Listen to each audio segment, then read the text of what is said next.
you're at peace with yourself, they are going to have it much harder than us. Every day of your life, you become more valuable. And the second you are on the market, as I always say, there are fresh ones coming off the lot, no matter what your target demographic. So the second that you are not in relationship, she is not following, there's nothing to consider, you are perfectly free to do whatever you want with whoever you want. If that doesn't occur to you as opportunity, the question I would have you ask, what is it that has you require? Life is not okay if I don't have somebody to love me, be there. I love companionship. I love partnership. The conversations I'm diving into about workability is, do you work for me? Here are my needs and all the stuff I need over here. Do you work to fit into that? I want somebody there. And yeah, I'll consider what I'm going to do with everybody else if it's good enough. I could have multiple relationships. That's not my priority. I want a partner who understands we going to play together.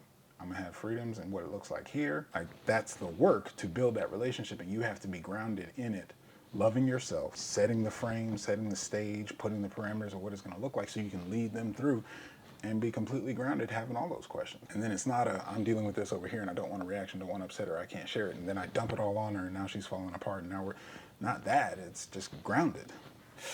This is coming up. Conversation needs to be had. We got to work training her to work through it back. Cool, calm, and collected, gathers her thoughts, get past her emotion, processes what she needs to process. What did I tell you? Take one step back, she takes steps forward. She had to find better questions to get an understanding of what it's like to be on this train.